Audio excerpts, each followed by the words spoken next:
وقال الذي اشتراه من مصر لامرأته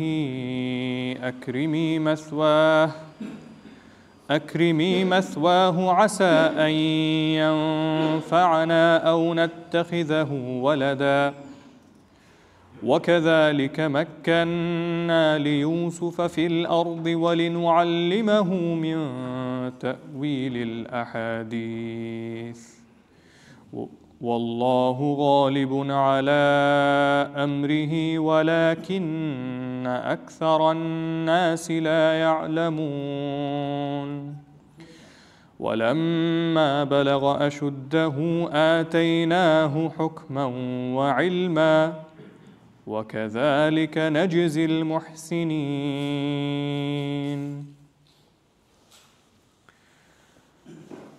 سبحانك لا علم لنا إلا ما علمتنا إنك أنت العليم الحكيم الحمد لله والصلاة والسلام على رسول الله أما بعد প্রথমেই আল্লাহর প্রশংসা দিয়ে শুরু করছি। আমরা আমাদের সূরা ইউসুফের এই মজলিস শুরু করেছি এবং কন্টিনিউ করছি। আল্লাহ প্রথমত আমাকে এবং আপনারা যারা শুনছেন আমাদের সবাইকে এটা দ্বারা উপকৃত করুক, আমল করার তৌফিক দান করুক।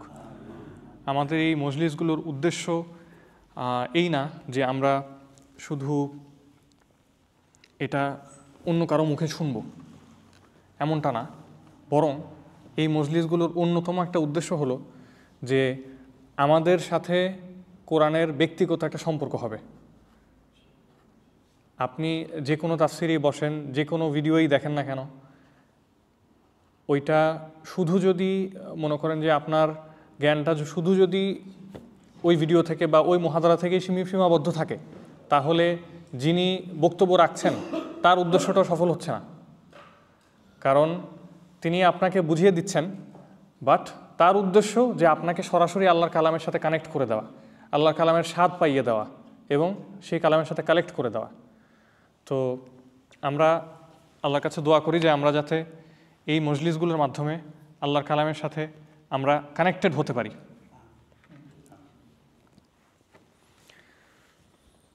আমরা সূরা ইউসুফের গত সপ্তাহে কোন অংশে ছিলাম কেউ বলতে পারবেন? কোন অংশে ছিলাম? ঘটনা কোন পর্যন্ত গিয়েছিল? Exactly right. ইউসুফ আলাইহিসসালামকে তার ভাইরা কুয়ায় নিক্ষেপ করলো। তারপর কুয়া থেকে নিক্ষেপ করার পরে সেই কুয়া থেকে তাকে উদ্ধার বলা যায় না, তাকে কিডন্যাপার এক ধরনের, যারা মানব পাচারকারী, এই ধরনের একদল লোক তাকে পেল। তাকে পেয়ে তারা বিক্রি করে দিল। ওই বিক্রির হাত বদলে সে মিশরে গিয়ে উপনীত হলো। মিশরে তাকে ক্রয় করলো কে? মিশরের একজন প্রভাবশালী একজন মন্ত্রী, বা কেউ বলে বাদশাহ, মিশরের একজন মন্ত্রী। তো মিশরের মন্ত্রী তাকে বাসায় যখন নিয়ে গেল, বাসায় নিয়ে যাওয়ার পরে তাকে বুঝতে পারলো যে এটা কোনো সাধারণ দাস ছেলের মতো না, একটা আভিজাত্য তার চেহারায় আছে, সাধারণ কোনো ছেলে না।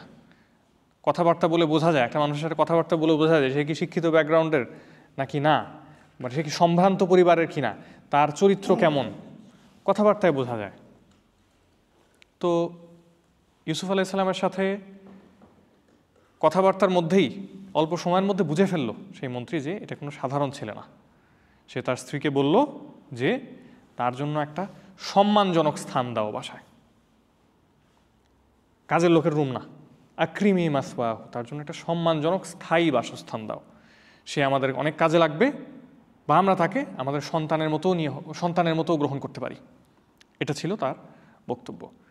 এবং এরপরে আল্লাহর কমেন্ট্রি এখানে তার পরপর আল্লাহ বলছেন যে কাযালিকা মাক্কান্না লিইউসুফা ফিল আরদ, এভাবেই ইউসুফকে আমরা জমিনে প্রতিষ্ঠা করলাম। সে তার বাবা মাকে হারালো, ঠিক, বাবা মা পরিবারকে হারালো, এদিকে একটা কষ্ট, কিন্তু মাঝখানে এখানে আল্লাহর একটা পরিকল্পনা বাস্তবায়ন হচ্ছে। আল্লাহ বলছে আল্লাহর পরিকল্পনা বাস্তবায়নের অংশ হিসাবে তাকে ভিন্ন একটা দেশে, সেই সময় মনে করেন যে সভ্যতার একবারে সর্বোচ্চ যেই জাতিগুলা, সেই জাতিগুলোর মধ্যে একটা মিশরের জাতি। সেই মিশরের জাতির মিশরীয় সভ্যতার মিশরের শাসক গোষ্ঠীর একেবারে মন্ত্রী পর্যায়ের একজনের বাসায় নিয়ে তাকে সম্মানজনক সুন্দর একটা থাকার ব্যবস্থা আল্লাহ করে দিল। এই কষ্টর মধ্যেও একটা সুন্দর আরামদায়ক সম্মানজনক একটা ব্যবস্থা করে দিল, যদিও এটা বিষয়টা অনেক কষ্টের। আর এর মাঝখানে আল্লাহ বলছেন ওয়াল্লাহু গালিবুন আলা আমরিহি ওয়ালাকিন্না আকসারান নাসি লা ইয়ালামুন। আল্লাহ তার বিষয়গুলোর ব্যাপারে সবসময় ডমিনেন্ট, কিন্তু মানুষজন সেটা টের পায় না, মানুষ বুঝতে পারে না যে এখানে আল্লাহর গেমই চলছে, আল্লাহ ইজ ইন চার্জ, এটা মানুষজন বুঝতে পারে না। আচ্ছা, তারপরে আল্লাহ বলছেন এখন ইউসুফ আলাইহিস সালাম কোথায়? মন্ত্রীর বাসায়, সেখানে সে বড় হচ্ছে। আল্লাহ বলছেন ওয়ালাম্মা বালাগা আশুদ্দাহু আতাইনাহু হুকমা ওয়া ইলমা। সে যখন তার পরিপূর্ণ যৌবনে পৌঁছে গেল তাকে আমরা হুকুম দিলাম এবং ইলম দিলাম। হুকুম মানে কি? হুকুম মানে কি? হুকুম মানে হলো ফয়সালা করার যোগ্যতা, সঠিক সিদ্ধান্ত নিতে পারার যোগ্যতা, হুকুম। যখন ইউসুফ আলাইহিস সালাম আগে তো শিশু ছিল, 10-12 বছর বয়স, এখন এই বাসায় বড় হচ্ছে, সে 15-16-20 বছর বয়স হলো। কোনো কোনো মুফাসসির বলেছেন যে এটা আরও বেশিও হতে পারে, 35-40ও হতে পারে। বাট এখানে কোরআনের সাধারণ ভাষায় যেটা বলা হচ্ছে যে সে যখন তার পরিপূর্ণ যৌবনে পৌঁছালো, সে যখন একটা ইয়াং মানুষ হিসাবে বেড়ে উঠল, তখন আল্লাহ তাকে কি দিলেন? হুকুম এবং ইলম, সঠিক সিদ্ধান্ত নেওয়ার ক্ষমতা এবং জ্ঞান। হুকুম হচ্ছে সঠিক সময়ে সঠিক সিদ্ধান্ত নিতে পারার যোগ্যতা, জ্ঞান থাকা এক জিনিস, আর হুকুম আরেকটা জিনিস। যে কোনো বিষয়ের ফয়সালা করতে পারা, নিজেও ইম্পালসিভভাবে ডিসিশন না নেওয়া, নিজের নফসের উপরে নিজের নিয়ন্ত্রণ রেখে সঠিক কাজটা সঠিক সময়ে করতে পারা, এই যোগ্যতাটা আল্লাহ ইউসুফ আলাইহিস সালামকে দিয়ে দেন। ওয়াকাযালিকা নাজজিল মুহসিনিন। এবং এই যে এই যোগ্যতাটা যে দিচ্ছেন, এটাকে আল্লাহ বলছেন যে এইভাবে আমরা ভালো মানুষদেরকে, পুণ্যবানদেরকে, মুহসিনদেরকে প্রতিদান দিয়ে থাকি। মানে এই যে একটা ফয়সালা নিতে পারার যোগ্যতা, এটা একটা রিওয়ার্ড ছিল আল্লাহর পক্ষ থেকে। আল্লাহর পক্ষ থেকে যে জ্ঞান তাকে দেয়া হলো, এটা আল্লাহর পক্ষ থেকে একটা রিওয়ার্ড। এবং এই রিওয়ার্ডটা এটা আল্লাহ বলে দিচ্ছেন যে ওয়াকাযালিকা, এবং এভাবেই আমরা মুহসিনদেরকে, পুণ্যবানদেরকে, ভালো কাজ যারা করে তাদেরকে আমরা রিওয়ার্ড করে থাকি। অর্থাৎ আমি আপনি চাইলেও আল্লাহর এই ধরনের উপহার আমরাও নিতে পারি। না হলে আল্লাহ এই কথাটা বলা দরকার ছিল না যে এভাবেই আমরা পুণ্যবানদেরকে রিওয়ার্ড করে থাকি, এভাবেই আমরা জ্ঞান এবং হুকুম দিয়ে থাকি, এটা আল্লাহ বলতো না। এভাবে বলার উদ্দেশ্য যে কাযালিকা নাজজিল মুহসিনিন, আমরা মুহসিনদেরকে দিয়ে থাকি। অর্থাৎ যে আমি আপনি যদি ইহসান করার চেষ্টা করি, আমি আপনি যদি পুণ্যবান হওয়ার চেষ্টা করি, পুণ্যবান হওয়ার রেজাল্ট হিসাবে আল্লাহ আমাদেরকে সঠিক সময় সঠিক সিদ্ধান্ত নেওয়ার তৌফিক দান করবেন, নিজের নফসকে নিয়ন্ত্রণ রেখে সঠিক কাজটা করার তৌফিক দান করবেন এবং জ্ঞান দান করবেন। এরপরে আল্লাহ বলছেন ওয়ারাওয়াদাতহু আল্লাতী হুয়া ফী বাইতিহা আন নাফসিহি, ওয়ারাওয়াদাতহু আল্লাতী হুয়া ফী বাইতিহা আন নাফসিহি, তাকে, সে যার বাড়িতে রয়েছে, সে তাকে প্ররোচনা দিল। রাওয়াদা মানে হলো যে আমি একটা কিছু চাই, আমি চাই যে আপনাকেও ওই একই মতে নিয়ে আসতে, এটার মানে হলো রাওয়াদা। ইউসুফ আলাইহিস সালামকে ওই যে মন্ত্রীর স্ত্রী যার বাসায় সে আছে, সে তাকে রাওয়াদা করলো। অর্থাৎ এই ছেলেটা বেড়ে উঠছে এবং এই মন্ত্রীর স্ত্রী, সে ইউসুফ আলাইহিস সালামকে দেখে সে অভিভূত হচ্ছে, প্রতিদিন সে আকর্ষণ বোধ করছে তার প্রতি, এবং তার মনে নানান ধরনের কুপরিকল্পনা। সে এই পরিকল্পনা নিজে বাস্তবায়ন করতে চাচ্ছে এবং চাচ্ছে যে ইউসুফ আলাইহিস সালামকেও একই ইচ্ছায় নিয়ে আসতে। সে তার বাসায় বড় হচ্ছে। ইউসুফ আলাইহিস সালাম যে শুধু দেখতে সুন্দর ছিল এমন না, সে অত্যন্ত চারিত্রিক মাধুর্যবান ছিল, ব্যক্তিত্ব সম্পন্ন মানুষ ছিল। এই সব কিছুই তাকে প্রচণ্ড আকর্ষণীয় একটা ব্যক্তি হিসাবে ওই মন্ত্রীর স্ত্রীর সামনে চলে আসে। তো সে যখন বড় হচ্ছে এবং তার সাথে একই বাড়িতে বড় হচ্ছে, সে তাকে বিভিন্ন আকারে ইঙ্গিতে ফুসলানোর চেষ্টা করে। একদিন রাওয়াদাতহুল্লাতী হুয়া ফী বাইতিহা আন নাফসি, একদিন সে সরাসরি তাকে প্রস্তাব দিয়ে বসে। প্রস্তাব দিয়ে বসে কিভাবে? ওয়া গল্লাকাতিল আবওয়াব, সে বাড়ির সকল দরজা বন্ধ করে দেয়। গল্লাকা মানে হলো বন্ধ করা, শুধু বন্ধ করা না, আগলাকা মানেও বন্ধ করা। আগলাকা মানে বন্ধ করা, আবার গল্লাকা মানে দরজার সিটকানি, এই সেই তালা লক সব কিছু দিয়ে বন্ধ করা। এবং কয়টা দরজা বন্ধ করলো? গল্লাকাতিল আবওয়াব, আবওয়াব হচ্ছে প্লুরাল, বাব হচ্ছে সিঙ্গুলার। এখানে বলছে যে ওয়া গল্লাকাতিল আবওয়াব, সে দরজাগুলো বন্ধ করলো, মানে এই যে এই রুমের দরজা, মেইন দরজা, বাইরের আবার দরজা, যত দরজা আছে সে সব দরজা বন্ধ করে ফেললো, যাতে করে তাদেরকে কেউ ইন্টারাপ্ট করতে না পারে। ওয়া ক্বালাত হাইতা লাক, এবং বলল যে চলে আসো। হাইতা লাকের বিভিন্ন ব্যাখ্যা আছে, বাট সার কথা হলো যে সে অত্যন্ত মানে প্রলুব্ধ করার জন্য, তাকে প্ররোচনা দেওয়ার মতো করে, সে তাকে সিডিউস করার মতো করে সে বলল হাইতা লাক, চলে আসো। এখানে কোরআনের ভাষায় এটা বলা হয়নি যে ইউসুফ আলাইহিসসালামকে মন্ত্রীর স্ত্রী প্ররোচনা দিয়েছে। কি বলা হয়েছে? ভাষাটা কি কোরআনের? কোরআনের ভাষাটা হচ্ছে ওয়ারাওয়াদাতহুল্লাতী হুয়া ফী বাইতিহা, তাকে প্ররোচনা দিল ওই মহিলা যার বাসায় সে অবস্থান করছে, যার বাসায় সে থাকছে। এইভাবে বলার কারণটা কি কেউ বলতে পারবেন? মন্ত্রীর স্ত্রী তাকে প্ররোচনা দিল এটা না বলে এভাবে কেন বলল যে যার বাসায় সে রয়েছে সে তাকে প্ররোচনা দিল? অর্থাৎ মানে এই মহিলার কতটা পাওয়ার আছে তার উপরে, এবং কতটা ইজি তার সাথে কোনো একটা কুপরিকল্পনার অংশ হওয়া, এটা কতটা ইজি। এবং সারাটা দিন যে সেই ফিতনার সম্মুখে আছে, সকাল থেকে সন্ধ্যা পর্যন্ত তো এই মহিলারই খেদমত করতে হচ্ছে। স্বামী আসে যায়, কিন্তু এই বাড়ির টেক কেয়ার, অন্যান্য সব কিছু ইউসুফ আলাইহিসসালাম করছে।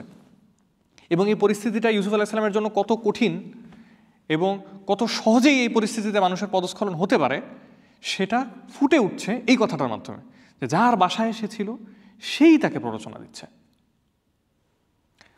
হাদিসে আছে আল্লাহ রাসূল সাল্লাল্লাহু আলাইহি ওয়াসাল্লাম বলেছেন যে কিয়ামতের দিন 7 জন মানুষকে আল্লাহ তার আরশের নিচে ছায়া দিবেন। সেই 7 জন মানুষদের মধ্যে একটা ক্যাটাগরি হলো যে এমন একটা মানুষ যাকে একটা মহিলা ধন সম্পদওয়ালা, মানে স্টেটাসওয়ালা, অর্থাৎ ক্ষমতাবান এবং সুন্দরী কোনো মহিলা তাকে কোনো কুপ্রস্তাব দিয়েছে, কিন্তু সে ওটা আল্লাহর ভয়ে সেটা সে রিজেক্ট করেছে। এরকম এক শ্রেণীকে আল্লাহ কিয়ামতের দিন ছায়া দিবেন। ইউসুফ আলাইহিসসালাম ওই শ্রেণীর অন্তর্ভুক্ত। সাথে সাথে সে কি বলল? ক্বালা মাআযাল্লাহ, সে বলল মাআযাল্লাহ, অর্থাৎ আমার আশ্রয়স্থল হচ্ছে আল্লাহ, আমি আল্লাহর কাছে আশ্রয় চাচ্ছি, সেটাও বলেনি সে বলছে মাআযাল্লাহ। মাআজ মানে হলো আশ্রয়ের পাওয়ার জায়গা। তাকে যখন দরজা বন্ধ করে আবদ্ধ করে তার যাওয়ার জায়গা নাই যখন, তখন সে বলে উঠল মাআযাল্লাহ, আমার আশ্রয় পাওয়ার জায়গা হচ্ছে আল্লাহ। ইন্নাহু রব্বি আহসানা মাসওয়াই, উনি আমার রব।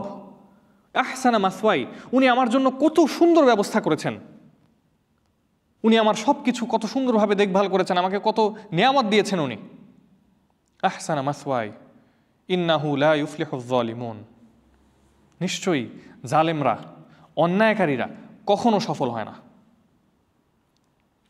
এই যে ইন্নাহু রব্বি আহসানা মাসওয়াই, ইউসুফ আলাইহিস সালাম বলছেন যে আল্লাহই আমার একমাত্র আশ্রয়স্থল, আমার রব আমার জন্য অনেক সম্মানিত উত্তম উত্তম বাসস্থান আমাকে দিয়েছেন। এই যে আমার রব কথাটা বললেন না, আমার রব কথাটা এটা মুফাসসিররা বলেছেন যে আমার রব দ্বারা সে আল্লাহর দিকে বোঝাচ্ছে যে আল্লাহ আমার রব, আল্লাহ আমাকে আমার জন্য এত সুন্দর ব্যবস্থা করেছেন, আমি এখানে যার বাসায় আছি তার খেয়ানত করবো আমি। এটা একটা, যে আল্লাহ আমার জন্য তো ব্যবস্থা করেছেন। আরেকটা দিক ইউসুফ আলাইহিস সালাম ইন্ডিকেট করছে যে রব শব্দের আরেকটা অর্থ আছে। রব শব্দের আরেকটা অর্থ হলো যে মালিক, মানে সে তো দাস, তার যে মালিক আছে, এই যে মন্ত্রী, সেও এক অর্থে রব। কোনো কোনো মুফাসসির বলেছেন যে ওই মহিলাকে সে মনে করায় দিচ্ছে যে এই বাড়ির কর্তা, আমার যে মালিক, তোমার স্বামী, সে আমার জন্য কত উত্তম ব্যবস্থা করেছেন, আমাকে কত ভালো রেখেছেন, আর সেখানে তুমি আমাকে এই কুপ্রস্তাব দিচ্ছ। ইন্নাহু লা ইউফলিহুজ যালিমুন, অন্যায়কারীরা কখনো সফল হবে না। আপনার সাথে আমি যদি এই কাজে লিপ্ত হই, মানে সে তো হবে না কখনো, কিন্তু এখানে কার কার প্রতি অন্যায় হচ্ছে? ওই মহিলার প্রতি অন্যায় হচ্ছে, ওই মহিলার স্বামীর প্রতি অন্যায় হচ্ছে, আল্লাহর সাথে মানে নিজের উপর অন্যায় হচ্ছে, অনেকগুলো অন্যায় হচ্ছে একসাথে। ইন্নাহু লা ইউফলিহুজ যালিমুন, অন্যায়কারীরা সাময়িকভাবে মজা পেতে পারে, আনন্দ করতে পারে, কিন্তু স্থায়ী কোনো ধরনের কল্যাণ তারা পায় না। স্থায়ীভাবে কখনো তারা সফল হতে পারে না। ক্ষণিকের জন্য কিছুক্ষণ সময় ভোগ করতে পারবে, কিন্তু সফল হতে পারবে না। কোনো পজিটিভ আউটকাম আসলে গুনার নাই, যে কোনো গুনার কোনো পজিটিভ আউটকাম নাই আসলে ইন দ্য লং টার্ম।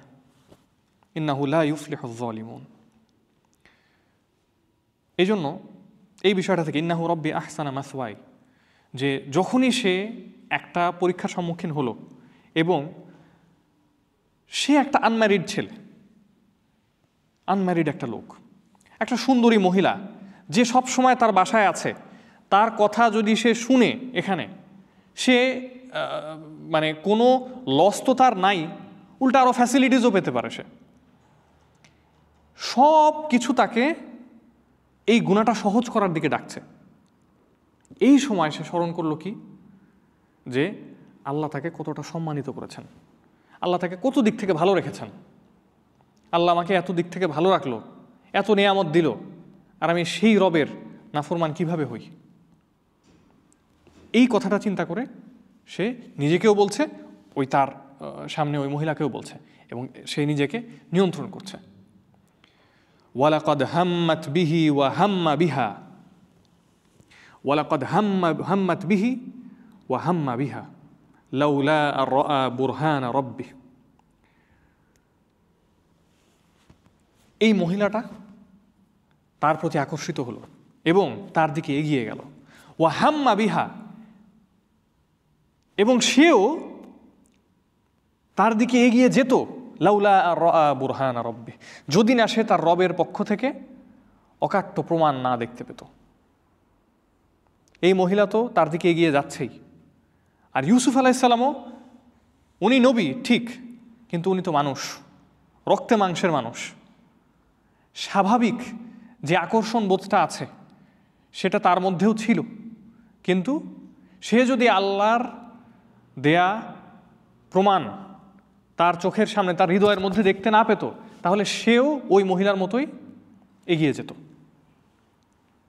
অর্থাৎ আল্লাহ তাকে ওই বিশ্বাসের দৃঢ়তা, মানে যেটা আল্লাহ বললেন,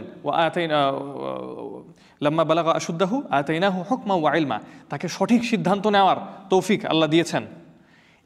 এই জিনিসটা যে আল্লাহ তাকে দিয়েছেন, সঠিক সময়ে সঠিক সিদ্ধান্ত নিতে পারা, নিজের নফসকে নিয়ন্ত্রণ করতে পারা, এটা যদি আল্লাহ তাকে না দিতেন, তাহলে সেও ওই মহিলার প্ররোচনায় প্রলুব্ধ হয়ে ওই কাজে লিপ্ত হতে পারত।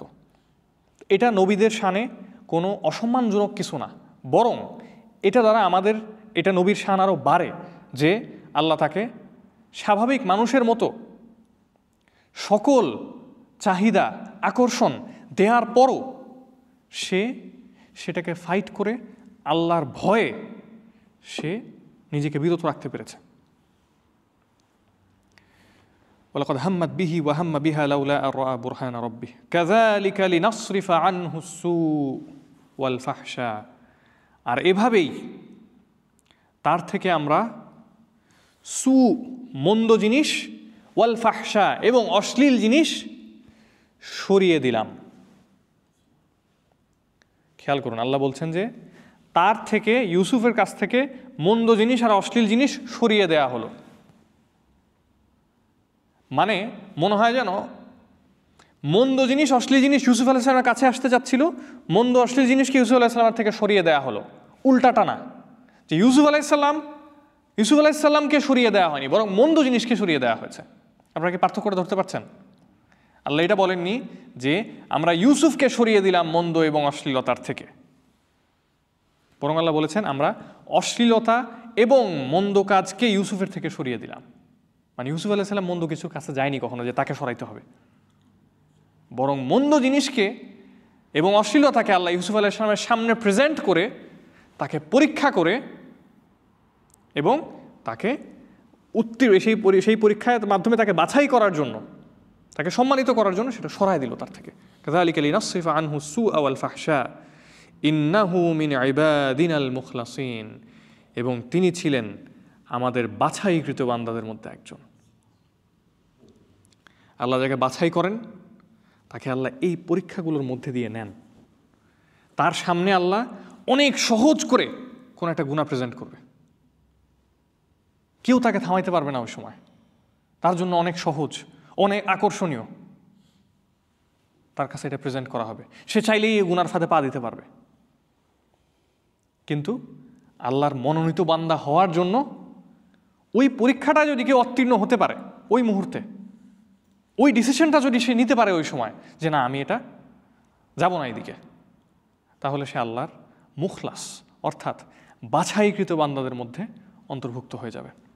আল্লাহ যখন বনি ইসরাইলকে শনিবারে মাছ ধরতে নিষেধ করলো, শনিবারে তোমরা অন্যদিন মাছ ধরো, শনিবার মাছ ধরো না, ওই শনিবারেই আল্লাহ আবার নিজেই সব মাছকে তীরের পাশে পাঠায় দিল। কি করে তারা? আর তারা যখন বুদ্ধি খাটায় কি করতো? মাছগুলোকে আটকায় রাখতো। ঠিক আছে, তো এখানেও ইউসুফ আলাইহিস সালাম উনি কিন্তু কোনো কৌশল করেনি, বুদ্ধি খাটায়নি যে হ্যাঁ ঠিক আছে ম্যাডামের সাথে আসি, ম্যাডামকে অখুশি না করি, এরকম কি করছে উনি কিছু? উনি মুখের উপরে বলে দিচ্ছে মাআজ আল্লাহ, আমি আল্লাহর আশ্রয় চাই, আল্লাহই আমার আশ্রয়স্থল, মুখের উপরে বলে দিচ্ছে। তো এই যে আল্লাহর অন্য কেরাআত সম্পর্কে আপনারা জানেন কি না, কোরআনের ডিফারেন্ট ভেরিয়েশন আছে, কয়েকটা ভেরিয়েশন আছে। তো অন্য আরেকটা কেরাআতে মুখলিসিন আছে। আমরা যে কেরাআতটা পড়ি এখানে আছে মুখলাসিন লা দিয়ে, আর অন্য কিছু কেরাআতে, অন্য আরেকটা কেরাআতে আছে মুখলিসিন। মুখলাসিন মিনস চোজেন ওয়ান্স, বাছাইকৃত বান্দা, যাদেরকে আল্লাহ অনেকের মাঝ থেকে বাছাই করে আনছে, মনোনীত করছে। আর মুখলিসিন মানে হলো সিনসিয়ার বান্দা, আল্লাহর সিনসিয়ার বান্দা। তো সিনসিয়ার বান্দা হওয়ার জন্য, আল্লাহর চোজেন বান্দা হওয়ার জন্য আল্লাহ যখন এভাবে তীরের পাশে মাছ নিয়ে এসে দিবে, তখন সেটা টের পাইতে হবে যে এই মাছটা আল্লাহ নিজেই নিয়ে এসে দিছে, দেখার জন্য যে এই শনিবারে আমি মাছ ধরি কি না। সহজ করে দিছে, কেউ দেখবে না, কেউ টের পাবে না। ওই সময় আমি কি করি, যদি পাশ হতে পারি সামনে রাজত্ব অপেক্ষা করতেছে, আর যদি ফেল তো ফেল। ওয়াস্তাবাকাল বাবা ওয়া কদ্দাত কমিসাহু মিন দুবুর। ইউসুফ আলাইহিস সালাম এটা বলে দৌড় দেওয়া শুরু করলো।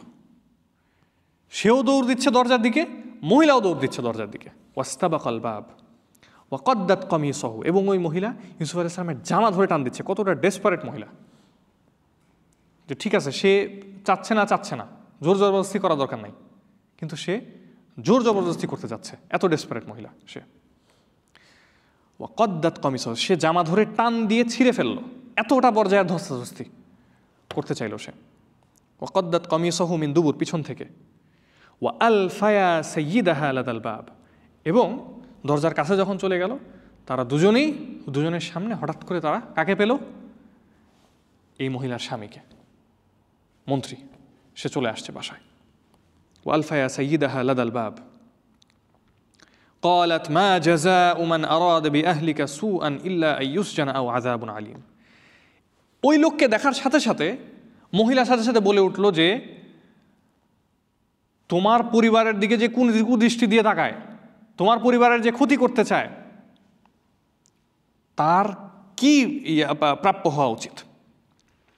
তোমার পরিবারের দিকে যে কুদৃষ্টি দিয়ে তাকায়, ক্ষতি করতে চায়, তার কি প্রাপ্য হওয়া উচিত? তাকে হয় জেলে দাও, নাইলে কোনো একটা পেইনফুল একটা শাস্তি দাও।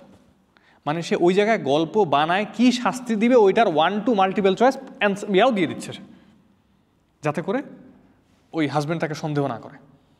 সাথে সাথে সে গল্প বানায় একবারে, হ্যাঁ এইটা শাস্তি দাও অথবা এটা শাস্তি দাও, কি করবা দেখো কি করছে সে, এটা বলে দিচ্ছে। ইউসুফ আলাইহিস সালাম সাথে সাথে রেসপন্ড করে, ক্বালা হিয়া রাওয়াদাতনি আন নাফসি, সে আমাকে প্ররোচনা দিয়েছে। ইউসুফ আলাইহিস সালাম রেসপন্ড করে।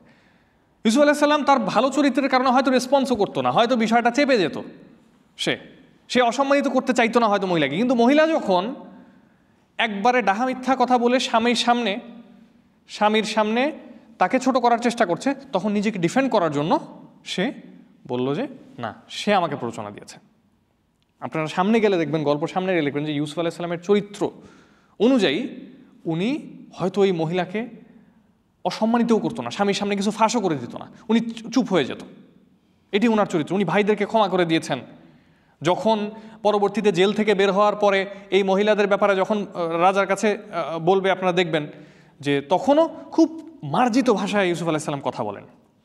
এখানে ইউসুফ আলাইহিস সালাম বলছেন যে হিয়া রাওয়াদাতনি, উনি আমাকে প্ররোচনা দিয়েছেন আন নাফসি। তখন কি হলো, ওয়া শাহিদা শাহিদুম মিন আহলিহা, কে কাকে প্ররোচনা দিয়েছে, এখানে ঘটনাটা কি সেটার ফয়সালা করার জন্য একজন সাক্ষী আসলো এই মহিলার পরিবারেরই। সে বলল যে যদি ইউসুফের কাপড় তার পিছন দিক থেকে ছেঁড়া থাকে তাহলে বোঝা যাবে যে ইউসুফ সত্যবাদী। পিছন দিক থেকে ছেঁড়া মানে হচ্ছে ইউসুফ পালাতে চেষ্টা করছে, পিছন থেকে মহিলা টান দিয়েছে, এর মানে হচ্ছে ইউসুফ সত্যবাদী, মহিলা প্ররোচনা দেওয়ার চেষ্টা করছিল। আর যদি দেখা যায় যে ইউসুফের কাপড় সামনের দিক থেকে ছেঁড়া, এর মানে হলো ইউসুফ প্ররোচনা করার চেষ্টা করছিল, ইউসুফ কিছু করার চেষ্টা করছিল আলাইহিস সালাম, কিন্তু মহিলা তখন তাকে ঠেকানোর জন্য সামনের দিকে কাপড় ছিঁড়ে গেছে। এরপরে কি হলো, ফালাম্মা রাআ কমিসাহু কুদ্দা মিন দুবুরিন ক্বালা ইন্নাহু মিন কাইদিকুন, যখন এই লোক তার স্বামী দেখলো যে জামাটা সামনের দিক থেকে ছেঁড়া, তখন বলল যে, মহিলাকে বলছে তার স্বামী, ইন্নাহু মিন কাইদিকুন, নিশ্চয়ই এটা তোমাদের চক্রান্তর অংশ, এটা তোমাদের চক্রান্ত। এই যে তুমি গল্প সাজাইলা, ইউসুফ তোমাকে এই করছে সেই করছে, এখন কি জেলে ভরবো না কি করব, এটা বলো, এটা তোমার চক্রান্ত। ইন্না কাইদাকুন্না আযীম, তোমাদের চক্রান্ত খুবই মারাত্মক, অনেক মহান তোমাদের চক্রান্ত। একটা মজার বিষয়, কোরআনে চক্রান্ত কাইদ শব্দটা শয়তানের ক্ষেত্রে আসছে। যখন শয়তানের ক্ষেত্রে আসছে, আল্লাহ বলছেন যে ইন্না কাইদা শাইতানি কানা দাঈফা, শয়তানের চক্রান্ত অনেক দুর্বল। কিন্তু যখন এখানে এই মহিলার স্বামী বলছে এটা তোমাদের চক্রান্ত, ইন্না কাইদাকুন্না আযীম, তোমাদের চক্রান্ত মারাত্মক চক্রান্ত, শয়তানের চক্রান্তকে আল্লাহ দুর্বল বলছে। আর এখানে যখন একটা মহিলা এভাবে চক্রান্ত করে, সেটা যে কত মারাত্মক হতে পারে নিশ্চয়ই সেটা হাইলাইটেড এখানে। সেটার দিকে আমাদের অ্যাটেনশন নেওয়াটাও একটা উদ্দেশ্য, যে এরকম ক্ষেত্রে মহিলারা সাধারণত, পুরুষরাও হতে পারে, মহিলারা সাধারণত ডেসপারেট হয়ে গেলে কত মারাত্মক চক্রান্ত করতে পারে। পুরুষের ক্ষেত্রেও একই, পুরুষও করতে পারে সেটা। তো দেখুন, সে যখন এই চক্রান্তটা ক্লিয়ার হয়ে গেল, তারপর কি করছে? সে কি মহিলাকে তালাক দিয়ে দিচ্ছে, বের করে দিচ্ছে ঘর থেকে? সে সহজে বলছে, ইউসুফ আরিদ আন হাযা, ইউসুফ তুমি এটা ভুলে যাও, এটা নিয়ে চিন্তা করো না, যা হয়েছে হয়েছে, এটা নিয়ে তুমি আর চিন্তা করো না, কোনো মনে করো যেটা হয় নাই, আরিদ আন হাযা। আর সে তার ওয়াইফকে বলছে, ওয়াস্তাগফিরি লিযামবিক ইন্নাকি কুনতি মিনাল খাতিইন, তুমি তোমার ভুলের জন্য ক্ষমা চাও, তুমি দোষ করছো, তুমি দোষীদের অন্তর্ভুক্ত, ব্যাস শেষ, আর কিছু না। তার মানে এর দ্বারা বোঝা যায় যে এই সোসাইটিটা আসলে কেমন একটা সোসাইটি ছিল। এই সোসাইটিতে অত্যন্ত নিকৃষ্ট একটা সোসাইটি ছিল, যেখানে এবং সোসাইটি নিকৃষ্ট হওয়ার মধ্যে সমাজের উপরের ক্লাসে শাসক গোষ্ঠী, মন্ত্রী, এমপি, বড় বড় সরকারি কর্মচারী, তারা সাধারণত ওই কোনো একটা সমাজে যখন অশ্লীলতা বিরাজ করে, ওই সমাজের অশ্লীলতার চূড়ায় থাকে তারা। তাদের নিজেদেরও ইনকাম থাকে হারাম, নিজেরাও নানান অন্যায়ের সাথে জড়িত, নিজেরাও নানান অশ্লীলতার সাথে জড়িত, এবং তাদের স্ত্রীদেরও চরিত্র ভালো না, এটা তারাও বুঝে, তার স্ত্রীরাও বুঝে। খালি এখানে একটা ইউসুফের মতো এত চরিত্রবান, এত ভালো একটা সম্মানিত একটা মানুষের সামনে বিষয়টা এভাবে প্রকাশ হয়ে যাচ্ছে, আবার এখানে ইউসুফকে দোষী করার চেষ্টা করছে তার স্ত্রী, এটাতে সে বাধা দিল তাকে। এটাতে বাধা দিলে আবার বেশি ঘাটাঘাটিও করছে না, খালি কোনো রকম উপরে দিয়ে এটা তোমার ভুল হয়েছে, এটার জন্য ক্ষমা চাও, এটা দিয়েই শেষ। আর মাঝখানে কি হলো? এই ঘটনা ছড়িয়ে গেল। এই মন্ত্রীর বাড়ির ঘটনা এই কাজের লোক থেকে, এক মহিলা থেকে, ওই মহিলা থেকে, এখন শহরের সব মহিলার মধ্যে এটা জানাজানি হয়ে গেল, স্ক্যান্ডাল। وقال نسوة في المدينة امرأة العزيز تراود فتاها। শহরের মহিলারা বলা বলি করতে লাগলো, গসিপ করতে লাগলো, ইমরাতুল আজিজ তুরাউইদু ফাতাহা আন নাফসি। আরে আজিজের স্ত্রী তো তার দাসকে প্ররোচনা দিতে চেয়েছে। কদ শাগফাহা হুব্বা, সে তো তার প্রেমে পাগল। ইন্না লানারাহা ফি যালালিম মুবিন, নিশ্চয়ই আমরা দেখি যে সে একবারে স্পষ্ট পথভ্রষ্টতার ভিতরে আছে। খেয়াল করুন এই মহিলাদের সাইকোলজি। তারা সমালোচনা করছে আরেক মহিলার, গসিপ করছে, সমালোচনা করছে, খুব মজা পাচ্ছে গসিপ করে। তারপর বলছে যে এ তো তার প্রেমে পাগল। আবার এখানে মুফাসসিররা বলেন যে এর পরের কথাটা, লাস্ট সেন্টেন্সটা যেটা, ওয়া ইন্না লানারাহা ফি যালালিম মুবিন, এই সেন্টেন্সটার ব্যাপারে যে নিশ্চয়ই সে তো অবশ্যই একটা পথভ্রষ্টতার মধ্যে। এই যে এই তাওকিদটা যে দিয়ে বলছে এই মহিলারা, এই তাওকিদটা কেন দেয়, কেন দিচ্ছে, এটার একটা এক্সপ্লেনেশন আছে। সেটার আগে একটু কমপ্লিকেটেড একটা জিনিস বলে নেই। আমরা মাঝে মাঝে দেখবেন, আমি আমার বিভিন্ন আমরা আয়াত ব্যাখ্যা করার সময় আমরা বলি যে একটা জিনিসের এমফাসিস তখন দেয়া হয় যখন কোনো ডাউট থাকে, অথবা আমার লিসেনার কোনো কিছু ডিনাই করছে, এরকম কিছু। এই মহিলারা যখন এত বেশি এমফাসিস দিয়ে বলছে যে এই আজিজের স্ত্রী একদম ক্লিয়ার একটা পথভ্রষ্টতার মধ্যে আছে, তারা এই এমফাসিসটা কেন দিচ্ছে, কোন জিনিসটাকে, মানে কোন ডাউটটাকে সরানোর জন্য দিচ্ছে? একজন মুফাসসির বলছেন, তাহের ইবনে আশুর বলেছেন যে এই মহিলারা এইটা ঢাকার চেষ্টা করছে যে তারা নিজেরা ওই ইমরাতুল আজিজ, এই মন্ত্রীর স্ত্রীর ব্যাপারে আসলে হিংসা করে। এই মন্ত্রীর স্ত্রী ইউসুফ আলাইহিস সালাম কত সুন্দর, সেটার ব্যাপারে তারা শুনছে, তারা নিজেরা কিছুটা হিংসাও করে এই মন্ত্রীর স্ত্রীকে, যে তার বাসায় এত সুন্দর একটা কাজের লোক, তার সাথে একটা প্রেমের সম্পর্ক করার চেষ্টা করছে, হিংসা করে তারা তাকে। সেটা থেকেও সেটাকে ঢাকার জন্য আসলে তো সে খুব খারাপ কাজ করছে এটা বলার চেষ্টা করছে, কিন্তু আসলে তারা যে হিংসা করছে সেটা তারা ঢাকার চেষ্টা করছে। এবং যেটা হয় যে বড় বড় মন্ত্রী এমপিদের স্ত্রীরা একজন আরেকজনকে নামানোর চেষ্টা করে সবসময়, ওই স্ত্রীদেরও নামানোর চেষ্টা করে, আবার ওই স্ত্রীর সাথে ওই স্ত্রীর হাজব্যান্ডেরও দুর্নাম হবে, হাজব্যান্ডকেও নামাবে, এবং আরেকজনকে নামাইতে পারলে নিজেদেরকে উঠানো যাবে। এটা তাদের মধ্যে কম্পিটিশন চলে। এই জন্য তারা যে নিজেরা হিংসা করছে সেটাকে ঢাকার জন্য বারবার এটা জোর দিয়ে বলছে যে দেখছো কত খারাপ সে, আসলে যে হিংসা করতেছে ওটা সে প্রকাশ করতেছে না। আচ্ছা, এই কথা গিয়ে পৌঁছালো কার কানে? মন্ত্রীর স্ত্রীর কানে, যে তাকে নিয়ে গল্প চলছে, গল্প রটানো চলছে। যখন সেই গল্প শুনতে পেল, সে ভাবলো যে ঠিক আছে, আর এইগুলা হচ্ছে এই যে যারা গল্প করছে এরা এর বান্ধবীর মতোই, তাদেরকে ডেকে পাঠালো, দাওয়াত করে পাঠালো। ফালাম্মা সামিআত বিমাকরিহিন্না আরসালাত ইলাইহিন্না। এই মহিলা যখন তাদের চক্রান্ত সম্পর্কে জানতে পারলো, এই যে এই গল্পটাকে, এটাকে চক্রান্ত বলছে। কেন? কারণ আসলে তাদের উদ্দেশ্য হচ্ছে যে এই মহিলাকে অসম্মানিত করা, এই মহিলাকে হিংসা করা, এই সেই স্বামীকে পারলে একটু করা, তাকেও ছোট করা, চক্রান্ত। তাদেরকে দাওয়াত করে পাঠালো এবং আ'তাদাত লাহুন্না মুত্তাকা, তাদের জন্য একটা ব্যাংকুয়েট মানে একটা দাওয়াতের আয়োজন করলো। আ'তাত কুল্লা ওয়াহিদাতিন মিনহুন্না সিক্কিনা, দাওয়াতের আয়োজন করে ফলমূল দিয়ে, খাবার টাবার দিয়ে, সবার হাতে চাকুও দিয়ে দিল ফল কাটার। এরপরে ইউসুফ আলাইহিস সালামকে বলল, ক্বালাত ইখরুজ আলাইহিন, ইউসুফ আসো। ইউসুফ আলাইহিস সালাম যখন আসলো সবার সামনে, তারা হাতে ফল নিয়ে ফল কাটছে। ফল কাটতে গিয়ে কি করে ফেললো? হাত কেটে ফেললো। হা করে তাকায় আছে তারা। এত সুন্দর ইউসুফ আলাইহিস সালাম যে তারা ইউসুফ আলাইহিস সালামের দিকে তাকাতে গিয়ে জ্ঞান বুদ্ধি হারিয়ে নিজের হাত কেটে ফেললো বা হাতে গুতা লেগে গেল বা রক্ত ফেললো, এরকম আর কি।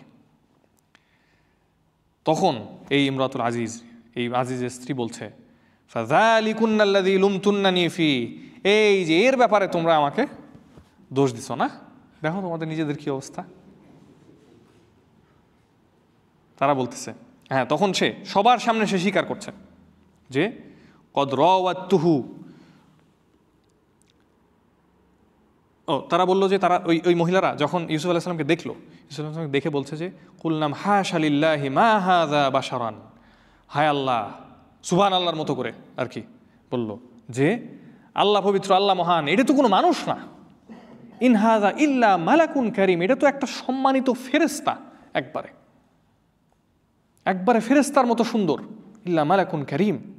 তখন ওই মহিলা বলল যে দেখছো, এখন এর ব্যাপারে তুমি আমাকে দোষ করছো, আমাকে বলতেছো যে আমি তার প্রেমে পাগল। তোমরা কি করতেছো দেখো। লুমতুন্নানী ফী ওয়ালাকাদ রাওয়াতুহু আন নাফসি, সে খুব জোর দিয়ে বলছে, হ্যাঁ অবশ্যই আমি তাকে প্ররোচনা দিয়েছি। ফাস্তাআসাম, কিন্তু সে নিজেকে বরাবরই বিরত রেখেছে।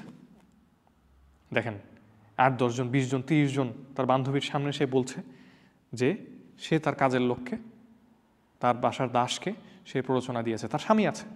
কিন্তু এই সোসাইটিটা কেমন, এই মহিলাটা কেমন, এবং এই মহিলার সামনে এই যে অন্য মহিলারা যে আছে, পারলে এরাও কিন্তু সবাই একই কাজ করত, খালি পারতেছে না, তাদের এই সৌভাগ্য হয়নি তারা মনে করছে, কিন্তু পারলে তারাও করত। ওয়ালা ইল্লাম ইয়াফআল মা আমুরুহু, আর যদি সে বলছে, ইমরাতুল আজিজ মানে আজিজের স্ত্রী বলছে, আর যদি সে, আমি তাকে যা আদেশ করছি সেটা যদি সে না করে। কিছুক্ষণ আগে বলছো কি রাওয়াদা মানে প্ররোচনা দেওয়া, আর এখন বলছে আদেশ করছি আমি তাকে করার জন্য। আমি যা তাকে আদেশ করছি সেটা যদি সে না করে, রাজি না হয়, লাইউস জানান না, তাকে অবশ্যই তাকে জেল খাটতে হবে। ওয়ালা ইয়াকুনা মিনাস সাগীরিন, এবং তাকে অপমানিত হতে হবে, লাঞ্ছিত হতে হবে। থ্রেট দিচ্ছে তাকে। ইউসুফ আলাইহিস সালাম দাঁড়িয়ে এগুলা শুনছে সব। মানে শুধু তার নিজের বাড়ির মহিলা না, তার নিজের বাড়ির মালিকের স্ত্রী না, শহরের সব মহিলা তার সৌন্দর্যে মুগ্ধ, তার প্রেমে প্রায় পাগল। তাকে থ্রেট করা হচ্ছে, এটা করতে হবে, না হলে জেলে যেতে হবে। এই সময় সে বলছে, ক্বালা রাব্বিস সিজনু আহাব্বু ইলাইয়া মিম্মা ইয়াদউনানি ইলাইহি, আল্লাহ আমার মালিক, আমার কাছে জেলে যাওয়া অনেক প্রিয়। তারা আমাকে যেটার দিকে ডাকতেছে এর থেকে জেল খাটা আমার কাছে অনেক প্রিয়। ওয়া ইল্লা তাসরিফ আন্নি কাইদাহুন্না, আর তুমি যদি তাদের এই চক্রান্ত আমার থেকে দূর না করো, আসবু ইলাইহিন্না, আমি তাদের প্রতি দুর্বল হয়ে পড়ব। সে বলছে না যে আমি পারবো, আমার চাকরি চলে যাবে, কি হবে জানি না, এটা বলছে না। বলছে যে তুমি যদি আমার থেকে এই চক্রান্ত সরায় না নেও, আমি দুর্বল হয়ে পড়ব। আমি নিজেকে নিয়ন্ত্রণ করতে পারতেছি না আল্লাহ, তুমি যদি হেল্প না করো আমাকে, তুমি যদি আমাকে না বাঁচাও, আমি তাদের এই চক্রান্ততে পা দিয়ে দিতে পারি। আল্লাহ নবী বলছে এই কথা এবং আল্লাহর কাছে হাত তুলে চাচ্ছে, ওয়াল্লা তাসরিফ আন্নি কাইদাহুন্না আসপু ইলাইহিন্না ওয়া আকুম মিনাল জাহিলিন, এবং আমি জাহেলদের অন্তর্ভুক্ত হয়ে যাব। জাহেল অর্থ হলো হেলমের বিপরীত।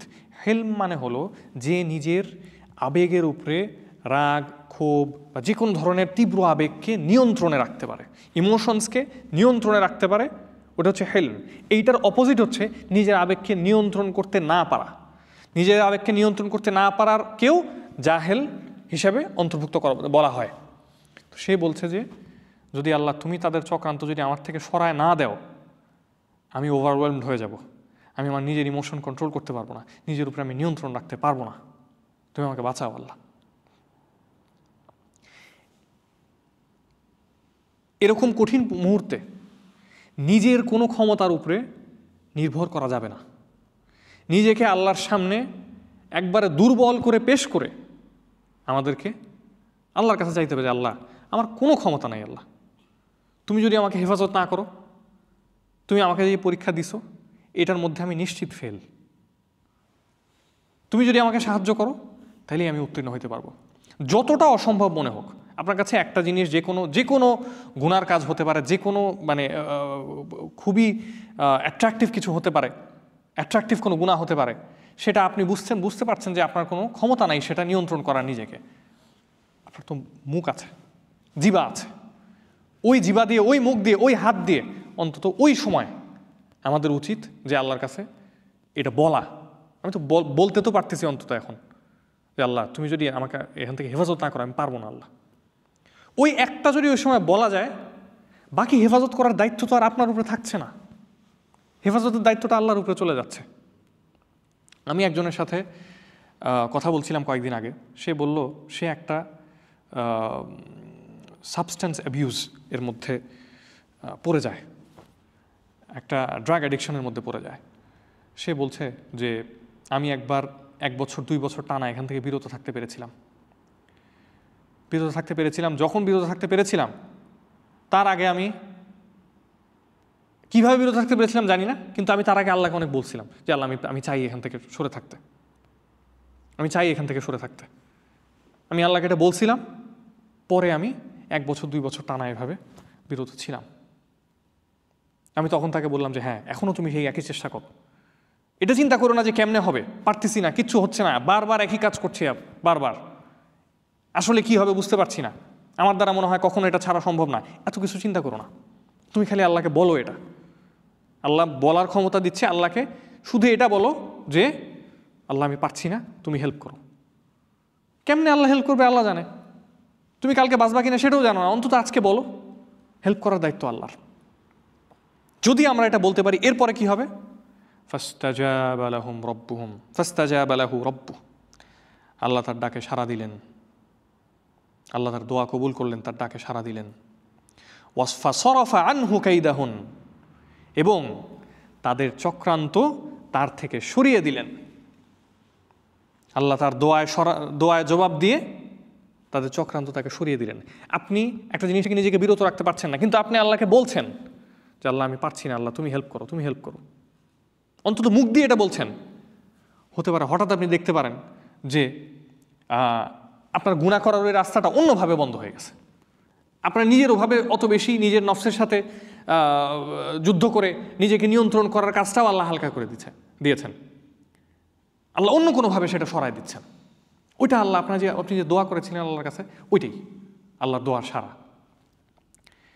ইন্নাহু হুয়াস সামিউল আলিম, অবশ্যই নিশ্চয়ই তিনিই তো সব কিছু শুনেন, তিনিই তো সব কিছু জানেন। এই যে আমরা বলছি মুখ দিয়ে দুর্বল হয়ে, সেটা যে আল্লাহ শুনেন, যতই আমাদের মনে হোক যে আল্লাহ শুনছে না, আসলে কিছু হবে কি না, এটা যতই মনে হোক না কেন, কিন্তু আল্লাহ যে শুনেন, আল্লাহ সেটা বলে দিচ্ছেন, ইন্নাহু হুয়াস সামিউল আলিম। তারপর কি হলো, কিভাবে আল্লাহ চক্রান্ত থেকে তাকে হেফাজত করলেন, এটা বলি আজকে আমাদের শেষ এখানে। সুম্মা বাদা লাহুম মিন বাদি মা রাআউল আয়াত।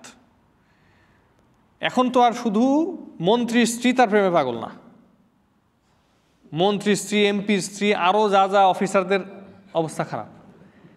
এটা একটা টক অফ দ্য টাউন হয়ে গেছে।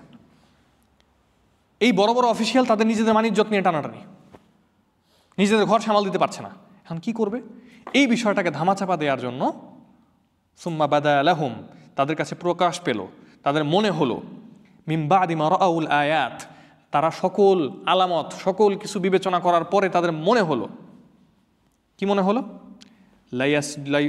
লায়াসজুনুন্নাহু হাত্তা হিন, তাকে জেলে ঢুকানো ছাড়া উপায় নাই, তাকে কিছুদিনের জন্য জেলে ঢুকাতে হবে। পরে তারা তাকে তাদের নিজেদের মানিজ্যত এসব হেফাজত করার জন্য, নিজেদের ঘর হেফাজত করার জন্য, বিষয়টাকে ধামাচাপা দেওয়ার জন্য তাকে জেলে ভরে দিল। এবং এর পরের অংশ আমরা ইনশাল্লাহ আগামী সপ্তাহে ইনশাল্লাহ আলোচনা করব, জেলের মধ্যে কি হয়। এখান থেকে আমরা যেটা সর্বশেষ যেই শিক্ষাটা যেটা নিয়ে যেতে পারি সেটা বলি আমরা শেষ করছি, যে আল্লাহ যখন কোনো বান্দাকে মনোনীত করবে, মনোনীত করার আগে আল্লাহ অবশ্যই তাকে পরীক্ষা করবে। আল্লাহ ইউসুফ আলাইহিসসালামের জন্য অনেক বড় একটা মর্যাদা নির্ধারণ করেছেন, যে তাকে এই দেশটা শাসন করাবে, তাকে দিয়ে এই দেশের এই নিকৃষ্ট একটা সমাজে তাকে শাসন করাবে। তো তাকে এই শাসন করার মতো এত বড় মর্যাদা দেওয়ার আগে আল্লাহ তাকে পরীক্ষা করে নিল, এবং সবার মাঝে এটা কিন্তু প্রতিষ্ঠিতও করে দিল যে এটা কিন্তু পপুলার হয়ে গেছে। সে এই ব্যক্তি ইউসুফ, সে একটা অত্যন্ত চরিত্রবান মানুষ। আল্লাহ যখন মাছ নদীর তীরে নিয়ে আসবে, আল্লাহ যখন একটা পরীক্ষা সামনে নিয়ে আসবে, এটা আমাদের জেনে রাখতে হবে যে এই পরীক্ষার পরেই আমাদের জন্য মর্যাদা অপেক্ষা করছে। যদি সামনে দুর্বল মনে হয়, হাত তোলার ক্ষমতা তো আল্লাহ দিয়েছেন, হাত তুলে বলবো যে আল্লাহ আমি দুর্বল, আমি পারি না, এইটুকু বলবো। এর পরের দায়িত্ব আল্লাহর। আল্লাহ আমাদেরকে তৌফিক দান করুক, আমরা যা শুনছি বলছি এটা আমল করার। সুবহানাকাল্লাহুম্মা ওয়া বিহামদিকা, আশহাদু আল্লা